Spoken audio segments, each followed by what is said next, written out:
Thank you for being here today.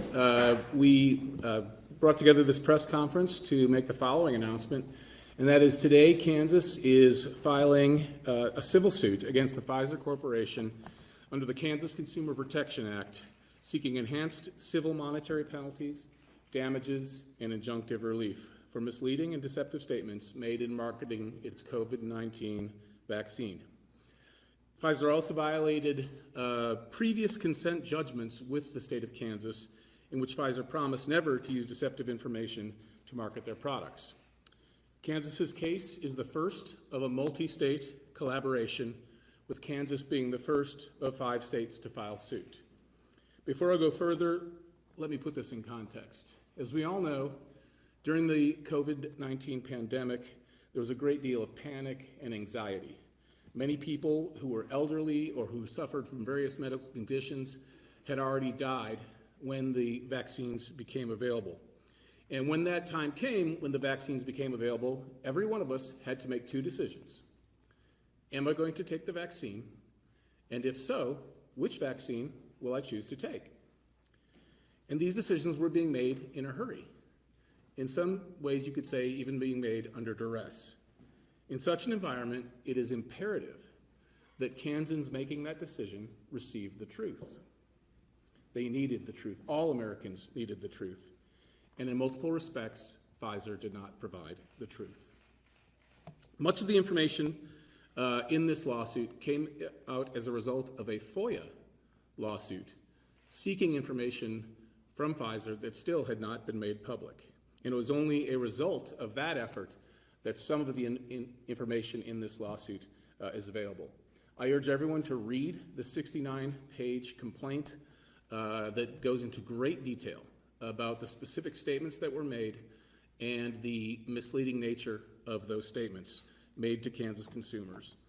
The following is a quick summary of, I think, some of the 4 most egregious examples of misleading the public in Kansas.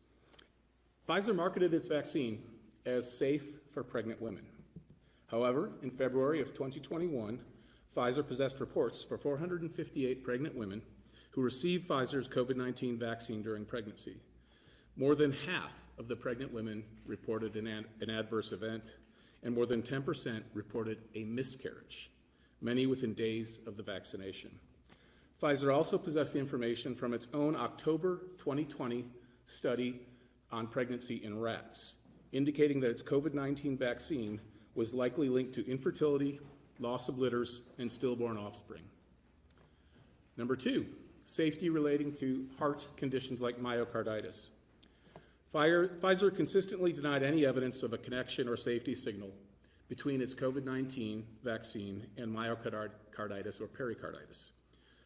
Indeed, on January 18, 2023, when asked whether its vaccine caused strokes or myocarditis, Pfizer chairman and CEO Alan Berla stated, quote, "We've not seen a single signal, although we have distributed billions of doses," end quote. A signal that he was referring to as a safety signal, which refers to a negative consequence. However, as Pfizer knew, the United States government, the United States military, foreign governments, and others had found that Pfizer's COVID-19 vaccine caused myocarditis and pericarditis. Number 3, effectiveness regarding variants. Pfizer also claimed that its COVID-19 vaccine protected against COVID-19 variants, even though data available at the time showed Pfizer's vaccine was effective less than half the time against variants. Finally, transmission. Pfizer urged Americans to get vaccinated in order to protect their loved ones, clearly indicating a claim that Pfizer's COVID-19 vaccination stopped transmission of COVID-19. Pfizer later admitted that it had never even studied transmission of it after its recipients received the vaccine and whether they could say it stopped transmission. After making these misleading statements, Pfizer also engaged in some censorship attempts. Emails reveal that Pfizer officials coordinated with social media platforms to censor any speech critical of Pfizer's COVID-19 vaccine safety and effectiveness. It should also be noted that Pfizer elected not to join the federal government's vaccine development program known as Operation Warp Speed and declined that development funding. When asked about that, Pfizer's CEO, Albert Bourla, said Pfizer did not participation in the program in order to, quote, liberate, end quote, Pfizer's scientists and to avoid government oversight of its vaccine development. He also said, quote, they want reports. I don't want to have any of that, end quote. Referring to they, when he said they, he was referring to the federal government.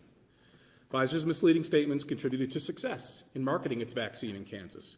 By February of 2024, Pfizer had delivered over 3.3 million doses of its vaccine in the state of Kansas. This accounted for over 60% of all vaccine doses given in the state of Kansas.